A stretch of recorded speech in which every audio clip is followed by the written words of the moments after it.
मित्रों, महाकवि श्री राकेश समग्र काव्यखंड 1 से मैं कविताओं का पाठ कर रहा हूँ, जिसका संपादन डॉक्टर पवित्र कुमार शर्मा ने किया है और इसे रवीना प्रकाशन दिल्ली में प्रकाशित किया है।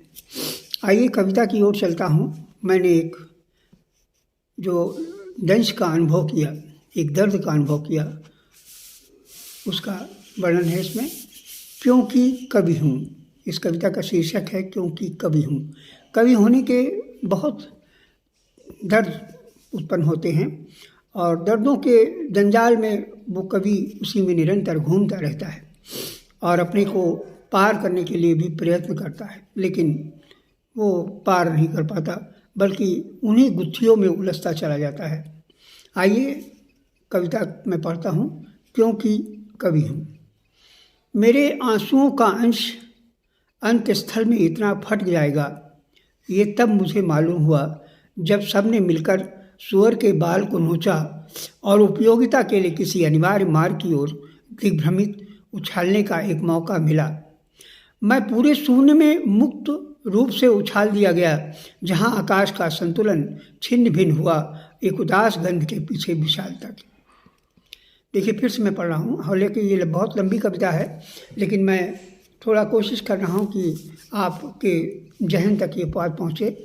मेरे आंसुओं का अंश अंतस्थल में इतना फट जाएगा, ये तब मुझे मालूम हुआ जब सबने मिलकर सूअर के बाल को नोचा और उपयोगिता के लिए किसी अनिवार्य मार्ग की ओर से हुए दिग्भ्रमित उछालने का एक मौका मिला।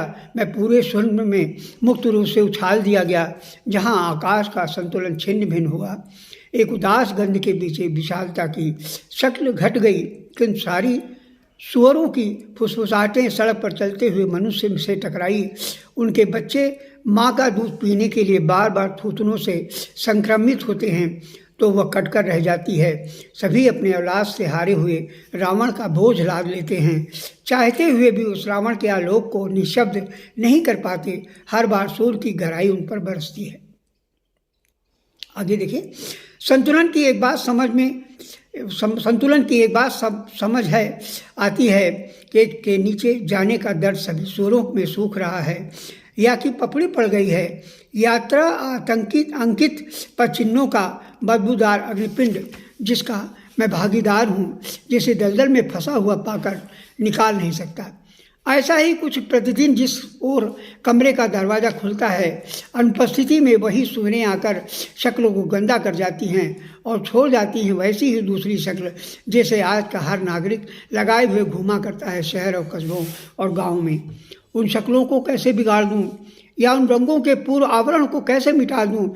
न मैं प्रकृति हूँ, न कोई मौसम, न कोई नदियों का वेग हूँ। मुझमें केवल वही मैदान भरा हुआ है जहाँ टीन की छत, सीलन भरा कमरा, टूटे फूटे भगोने, थालियाँ और एक अल्मुनियम कटोरा, पानी का ठहराव जो बांध नहीं बना सकता।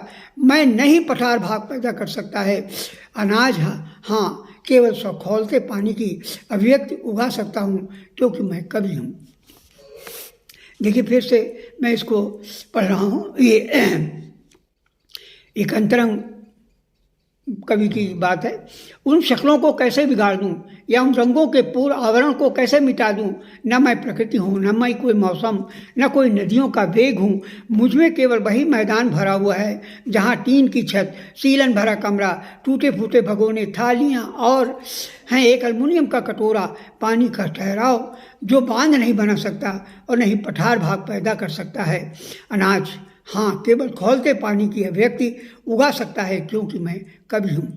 परिवर्तन से वह अंधेरे सिकुड़ चुके हैं जो कई बार मौन जुलूस उसी सूअर बाड़े में ले गए और उस सूर्य की मांग की जिसे खींचतान कर बना दिया गया है नक्शा, और वह नक्शा फंसा हुआ पड़ा है जिसे आज तक न निकाल सकी जनता।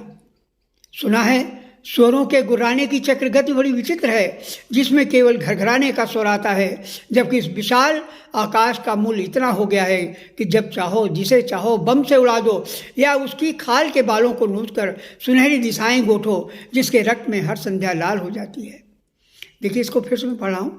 सुना है सुअरों के गुर्राने की चक्रगति बड़ी विचित्र है, जिसमें केवल घरघराने का स्वर आता है, जबकि इस विशाल आकाश का मूल इतना हो गया है कि जब चाहो जिसे चाहो बम से उड़ा दो, या कि उसकी खाल के बालों को नोच कर सुनहरी दिशाएं गोठो, जिसके रक्त से हर संध्या का लाल हो जाती है। कितना रक्त चूसा जा रहा है, कितना रक्त चूसा जा रहा है। अगर देखना चाहते हो तो अनंत आकाश के नीचे और नीचे, बहुत नीचे धरती से मिला हुआ पेड़ों के पीछे ताको, कुछ लालिमा दिखाई पड़ेगी।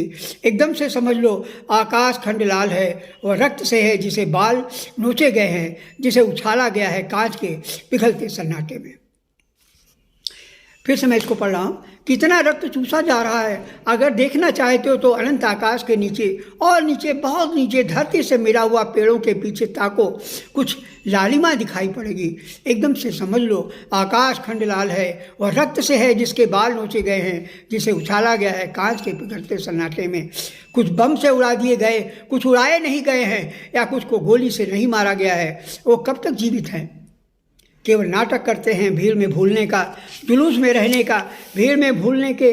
तुकांत आदमी की छटपटाहट न किसी सिंचाई योजना से है, न पार्टी बंदी में है। अगर है तो देशभक्ति का सही इलाज मुर्दा घरों में होता है।